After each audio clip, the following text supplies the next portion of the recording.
जय योगेश्वर। मैं रीना कुमारी सिंह श्रीमद् भगवत गीता के 12वें अध्याय में भगवान के द्वारा वर्णित धर्मामृतम के 36 गुणों में 12वां गुण मैर पिता मनोबुद्धि के बारे में पहला एपिसोड बताने जा रही हूँ।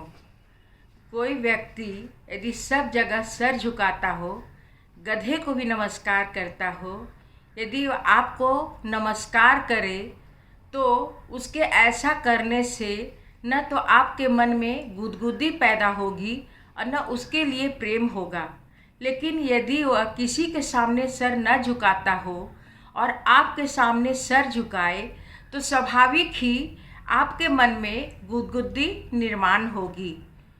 जब कोई व्यक्ति अपने क्षुद्र स्वार्थ के लिए किसी की खुशामद नहीं करता, किसी के सामने सर नहीं झुकता, वह भगवान के सामने यदि निरपेक्ष भाव से सर झुकाता है तो भगवान के मन में गुदगुदी पैदा होती है।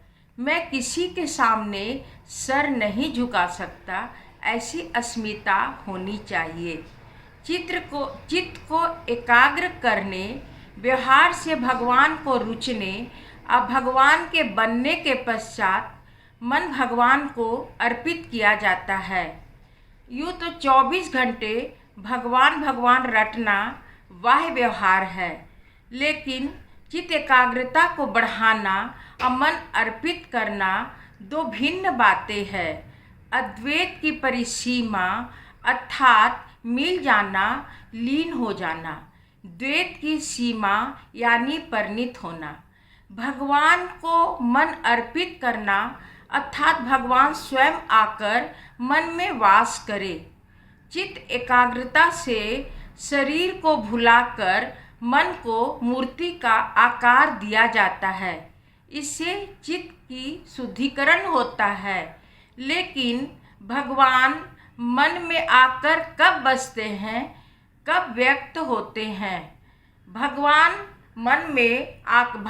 मन में आकर बस जाए तो कार्य व्यवहार ही कैसे चलेगा? वासुदेव सर्वमिति की स्थिति में पहुँचे हुए लोगों को सर्वस्व सतत भगवान ही दिखाई देते हैं। पुत्र, पत्नी, नौकर सभी में भगवान को देखे तो कार्य व्यवहार ही बंद हो जाए। तो मन के दो भाग हैं, कृतिशील मन और निष्क्रिय मन। ज्ञानेंद्रिय और कर्मेंद्रिय के साथ मन यदि क्रियाशील न हो तो कृति नहीं हो सकता। इंद्रियां मन के साथ जाता है और विषयों का आघात का परिणाम उसके मन पर पड़ता है और उसके संस्कार बनते हैं। इससे वासना निर्माण होता है। परंतु मानव के अधपतन का प्रश्न उपस्थित हो जाता है। आप जब तक क्रियाशील हैं, मन तब तक विषयों में लीन होते हुए भी वासना निर्माण नहीं करता। मन विषयों को देखकर भोग कर आगे बढ़ता है, लेकिन निष्क्रिय मन के ऊपर अच्छे बुरे आकर्षण विकर्षण का प्रभाव पड़ता है।